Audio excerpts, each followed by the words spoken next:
Hey guys, today I'm going to talk to you about one of my favorite instruments, the guitar. Let's do it.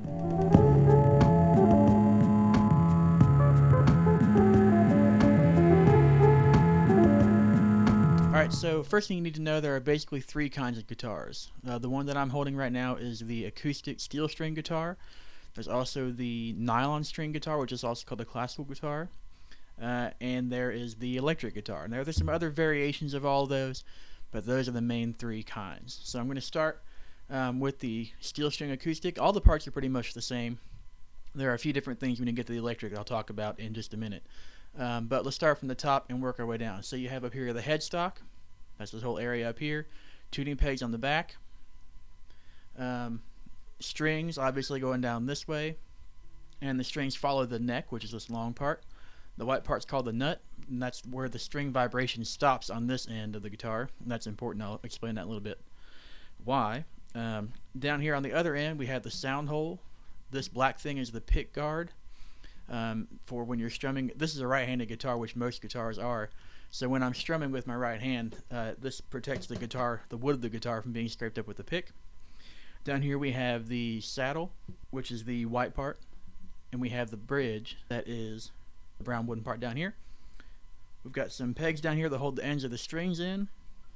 I have a strap on my guitar as well, and those are connected. Make sure I don't hit anything. Those are connected by these little pins on the bottom. These little posts on the bottom. That's pretty much it. Besides that, everything's the same as any other string instrument. So you have the shoulders, you have the ribs, or you might call these the bouts if you're familiar with orchestral string instruments.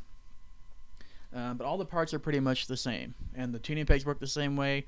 The difference is, and I'll show these a little closer up in a minute, the difference between these and like a violin, for example, these are machine tuners, so they have a little gear on the inside. So when you turn these, they make very small adjustments and they stay where they are. Violins and violas and stuff, orchestral strings, have tension tuners. So the further you press them in, the tighter they get, the tighter they stay. So when you tune one of those, you have to actually push in and turn at the same time. These you just turn, kind of like a upright bass in the orchestral world. On any guitar, any string instrument really, the way it works is the string vibrates at a certain speed based on where your fingers are, based on how long the string is, basically. So right now I have the string no fingers down, we call it open. So I have the string going from between the nut and the saddle where the strings go across. Okay, so if I were to play this bottom string, for example, on the guitar, that's an E, and the order of strings are E, A, D, G, B, E, and that's from low to high. And the way I've always told people to remember that is, think of the phrase Eddie ate dynamite, goodbye Eddie. E, A, D, G, B, E. Okay, and again, that's from low pitch to high pitch, which is kind of upside down from what it looks like if you're just looking at the guitar. The low string is the top string, physically speaking. So back to this. We have strings, and however long they are is what determines what pitch you're going to have. So right now, this E string, the string is vibrating all the way from the nut down to the saddle. Okay, if I want to change pitch on any string instrument, I have to make the string that's vibrating shorter or longer to change the pitch to a deeper pitch, a lower pitch. So for example, if I put my finger here in this box, that means that my string is only going to vibrate between where my finger is and the saddle down here. This part of the string is not vibrating because I cut it off with my finger. Okay, so while we're talking about the boxes, each one of these boxes are called frets. Now, violins, violas, orchestral stuff does not have frets. Not even upright basses have frets. And they do make guitars with no frets as well, but it's kind of rare to see. So all the string instruments that I have, minus my viola, have frets on them. And there might be a little bit different configuration if there's longer or shorter necks, but they all work pretty much the same way. And the nice thing is when you push down, like if I push down this fifth box again, this fifth fret, my finger right in the middle of it, this little wire on the side, on the edge of my finger, actually acts like the nut. So that's what happens when you push your finger down. It's actually pushing it down to the next fret, the next higher fret. So the string right now is vibrating between that fret wire, and the saddle. So here's the difference. Again, open, and then with my finger on the fifth fret. Okay. Now the weird thing about guitar, if you think of a piano is a horizontal instrument. It goes from left to right, right to left. That's all you got. So you want to get higher, you move to the right. If you want to get lower, you move to the left. On guitar, you can do a few different things. It works the same way as a piano in that sense. So if you want to get higher, you can move to the right. If you want to get lower, you move to the left. But the difference is you can also move up the strings, because the strings get a little bit thinner as you go higher. So as you go down the instrument this way, it gets a little bit thinner strings and a little bit tighter, so it's a little bit higher sound. So we have E, A, D, G, B, E, just like we said earlier. So if, for example, if I want to play this 5th fret note, I can play that note there on the 5th fret on the 6th string, on the E string, or I can play open on the next string, and they should be the same note. Okay, and that trick works for all the guitar strings except for one spot, and I'll show you that in a second. So one way you can tune a guitar is if you get this low E string in tune, then you can use the 5th fret trick on every string except for one. So these two, then move up a string, put your finger on the 5th fret, and then play the next two. Move up a string, move up a string. That one doesn't work. You have to go to the 4th fret on that one, just because of the way the guitar has evolved over time, and then back to the 5th fret. Okay, and that'll actually get the guitar in tune with itself, no matter what string you start, no matter what note you start on this lower string. So if this low string for some reason was like a C sharp or something, as long as you do that trick, it'll get the guitar in tune with itself, and you can play whatever you want to play without too much trouble. Even if it's too high or too low, it'll all still sound good. Alright, so that's the classical guitar. There are lots of different chords, not classical guitar, sorry, the steel string guitar. There are lots of different shapes you can do with your fingers to hold down different chords. This is the easiest one. If you have a guitar, this might be the easiest for you to learn. Take the first 2 fingers, find the 2nd box or the 2nd fret on the 4th and 5th string. So you're going to skip this low string. We're going to play it, but we're not going to put our fingers on our left hand on it. So skip that one, put these 2 fingers down, and skip all the rest. Okay? And then strum all 6 strings. And that gives you a nice E minor chord. It's kind of a nice chord. The whole guitar can vibrate. It uses all the strings. It's a nice, easy one. Some people play it with their 2nd and 3rd fingers, so they can do some other things with this 1st finger. Whichever way is easier for you, it doesn't really matter, because you'll learn how to do what you need to do in different ways. Alright, so that's the steel string acoustic guitar. Alright, the next one I'm going to talk about is the nylon string classical guitar, and you might be able to tell already it's a little bit smaller of an instrument. This one in particular is a little bit smaller. They make some that are different sizes. Everything is laid out exactly the same as a steel string guitar, with just a couple exceptions. One, this headstock up here, you'll notice the tuning pegs are on the side instead of the back. They still point toward the back. See if you can see that. They still point toward the back, but the strings go into the headstock a little differently. Okay, the neck is a little bit wider on the classical guitar, so it could be the same length. This one's a little bit shorter. It's a little bit differently made, but in general, the necks are a little bit wider, because on these guitars, on classical guitars, you don't use a pick. You don't strum a lot like this. You play with your fingers. Instead of doing things like this, I would do more like,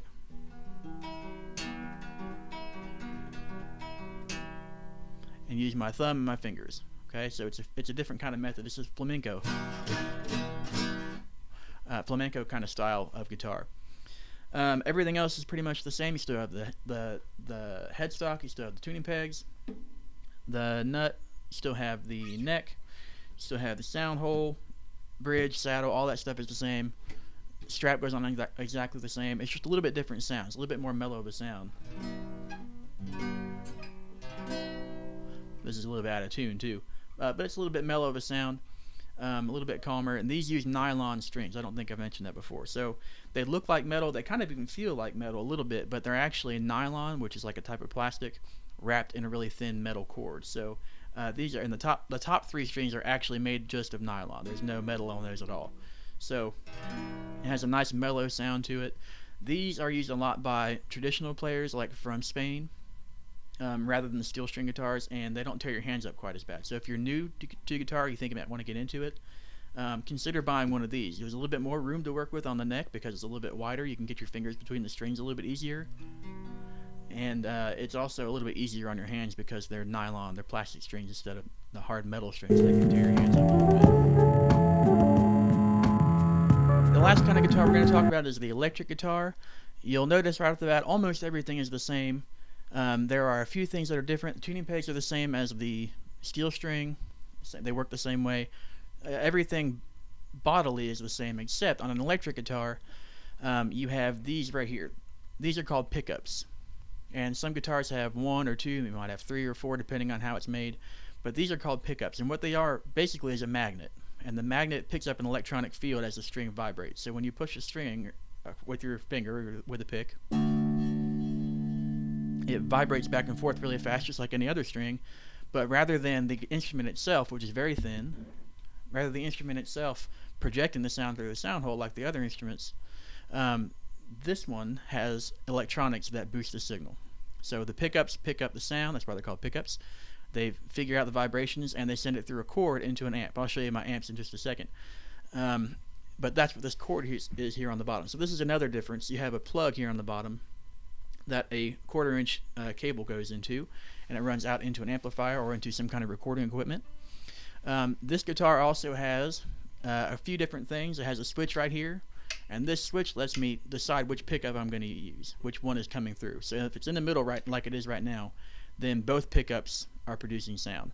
If I switch it to one or the other, it turns on or off one of the other pickups. So I can do that a little bit if I want to, which usually guitarists do that if they're trying to do like a solo. They might switch it to a lead guitar, like the main pickup instead of both pickups, to make it a little more boost of a sound, a little bit different sound, and then they'll usually switch it back afterward if they go back to playing chords. Everything else is the same. These are steel strings, but they're a little bit thinner than acoustic steel string guitar chords, strings, because you can bend these a little bit more. Okay. Now, one thing I didn't mention on the other guitars, but that was there, on the neck, you'll see every now and then they have little boxes. And these boxes tell you where important frets are. So it tells you where the 3rd fret, 5th fret, 7th, 9th, and 12th. And those are frets that guitarists use a lot in their music, especially the 12th. The 12th is an octave. So if I play this open string,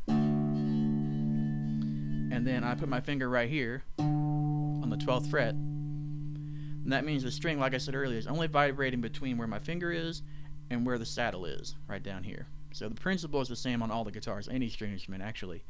But this kind of shows you where it is, so if you're playing you can look down, you can check yourself and know where you are. The classical guitar that I have does not have spots on the front, but it has them on the edge of the neck, and this one does too. So I can look down and see, I don't have to look at the front, I can look down at the edge of my neck here and see that. So it works the same way. I have this one tuned to an open chord instead of the actual standard tuning that I usually use. This is a D chord. It's probably a little bit out of tune, but that's okay. I like to do things in open tuning sometimes because it's easy to play. You just pop your finger across all the strings, and all of a sudden you have a new chord. It works the same way as a banjo. The banjo is naturally tuned to an open chord, and this guitar right now is as well. So I'm going to show you a tool in just a second that we can use to do the same thing. But if a guitar is tuned to an open chord, you can take your first finger, pop it across all of them, or any finger, pop it across all the strings on a certain fret,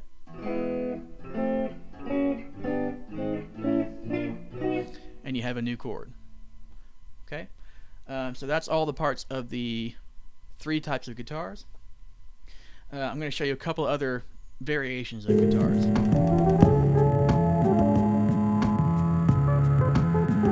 Alright, this is a type of electric guitar. It's really old. It's from the 50s or 60s. And it works the same way as all the other guitars. This is actually tuned in an open chord, just like I had my electric guitar tuned in an open chord. And this one is meant to lay horizontally and play across your lap. And you also play it with a slide, which I'll show you in a second. But this one, I'm not sure what it's tuned to. I haven't tuned it in a long time. But it's tuned in an open chord. Like I said, there's lots of space between the strings, and there is no fret on this. There are no frets on this kind of guitar because you play it with a slide. And if you had a slide on a fret, it would click every time you hit the fret. So rather than that, the slide just goes across the strings really easily, and wherever the slide is tells you what note you're going to play. It has some markings, some painted on markings, but there's not actually frets. Alright, So let me see if I can get this to work. Alright, looks just like this. And again, you play this one horizontally. It's called a lap guitar sometimes, or steel. Like some people call it a steel guitar, not steel string, but steel guitar. Kind of the same thing. Everything else is the same though. Still tuning pegs on the back, still headstock, still a neck. This is the body. It looks a little different. The pickup is under here. You can't see it, but it's actually inside. There's a magnet inside of here that does the same thing as the pickups on my electric guitar, and it goes out through the cord just like this, the electric.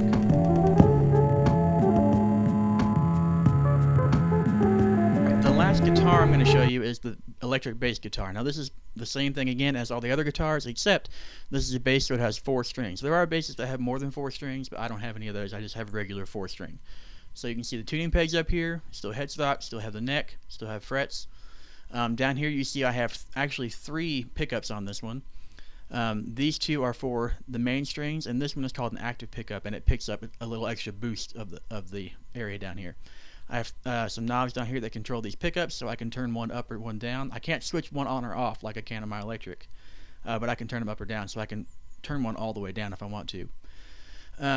Still has everything else with the strap, still has the cord coming out right there, still has the end pin where I put the strap on the other end, and since it's a bass, it's an octave lower than the regular guitar, so the low string, the low E string, sounds like this.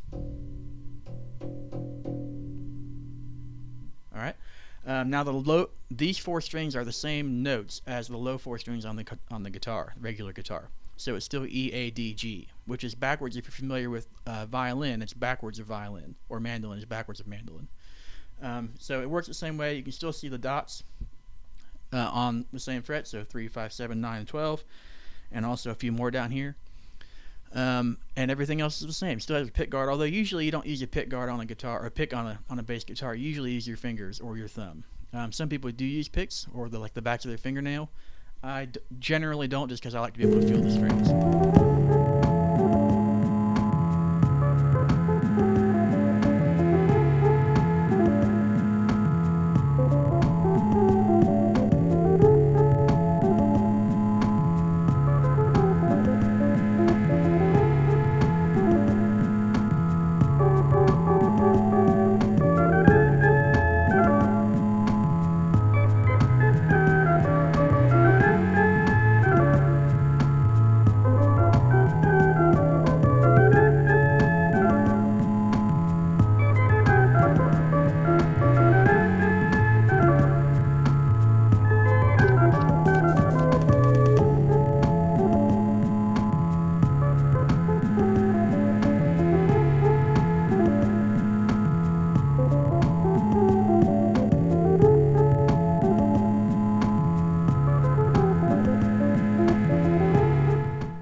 Hey guys, hope you got a lot out of that video. Hope you might try to pick up the guitar even. It's a pretty easy instrument to learn as long as you know the fundamentals of it. I also want to let you know about something new. I've got a new website up. I'll put the link right here. It's samadamstudio.com, and it'll take you there to see all the pictures I've got going on, all the projects I've got going on, some music, some videos, all these lessons I'm doing on YouTube. It's a really good place to find all that in one spot. So check it out, and if you have any questions, as always, leave them in the comments. Let me know. I'll try to help you out the best I can, and otherwise, see you later.